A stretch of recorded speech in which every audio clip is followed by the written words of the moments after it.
ભાઈ કી જય, તબાહી ભાઈ કી જય, તબાહી ભાઈ કી જય। ભાઈઓ और બહેનો, मैं છું તબાહી ભાઈ।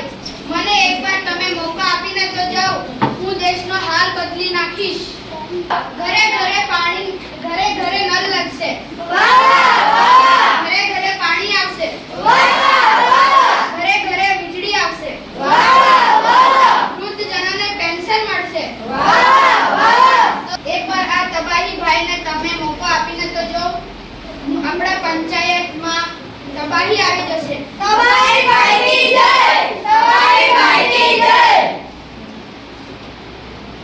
તબાહી ભાઈ, આપણી દેશની સમસ્યા કેટલી બધી છે, એનો કોઈ ઉપાય છે તમારી પાસે? અને નળમાં પાણી ક્યારે આવશે? અમે તમને અનાજ આપીશું, અમે તમને પાણી આપીશું।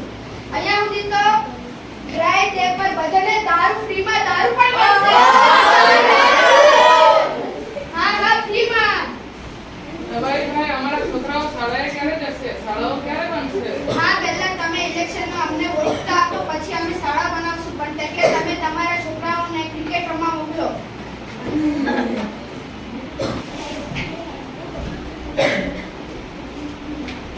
મતદાન આપણો અધિકાર નથી, પણ આપણો કર્તવ્ય છે। સમાજના ભણેલા લોકો એવું કહે છે કે રાજનીતિથી અમને શું ફાયદો, અને તેઓ વોટ આપવા જતા નથી, અને તેઓ વોટ આપવા જાય છે તેઓ ધર્મ અને જાતિના નામે વહેંચાઈ જાય છે, અને કેટલાક લોકો લાલચમાં આવી જાય છે અને આ તબાહી ભાઈ જેવા લોકોને વોટ આપી દે છે, તેથી તેઓ 5 વર્ષ સુધી દેશ પર રાજ કરે છે।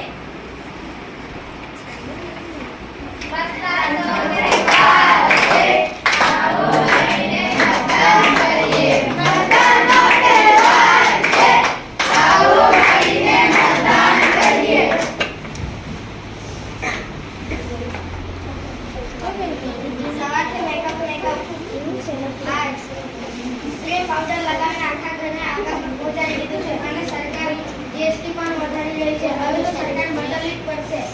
ચાલો મત આપવા। મારો મત આપીને શું ફાયદો?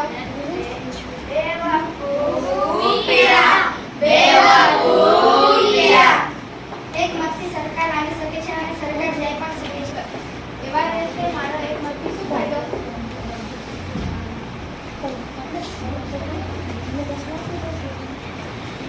સરકારની ઘડી જવાબદાર હોય નેતાઓની એ મુદ્દે પાર્ટી આપો। તમને ઇલેક્શનમાં મજા આવી કે ના આવી? ખૂબ મજા આવી અમને। બજેટ આવ્યું કે? બજેટ બહુ સારું રહ્યું છે। હા, તો તેમાંથી 30% રાખવાનું છે, 20% તું રાખી લે, અને 50%થી રોડ રસ્તા બધું બનાવી કાઢ। અને તબાહી ભાઈ, પહેલા જે કાર્યકર્તા હતા તેમના પૈસા આપવાના છે। હા, તો તેમને પૈસા મોકલાવી દો, અને જે આપણે રસ્તા બનાવશું તેમાં એકદમ લો ક્વોલિટીનો મટીરીયલનો યુઝ કરજો, તેથી આપણને પૈસા વધારે મળે ને આપણે અમીર બની જઈએ।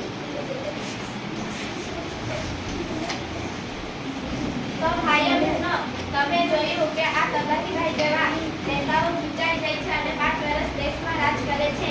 રાજનીતિથી દૂર રહીને આપણને કોઈ ફાયદો નથી। આપણે મતદાનમાં ભાગ લેવું જોઈએ અને આપણો મત વહેંચવું ન જોઈએ। આપણે સારા નેતાને ચૂંટવું જોઈએ। આપણે સારા ઉમેદવારને ચૂંટીશું, તેનાથી આપણને વિસ્તારમાં વિકાસ થાય છે। અને જો કોઈ નેતા પસંદ ના આવે તો પોતાનો વિકલ્પ પસંદ કરવો। ક્યારે સમજશો?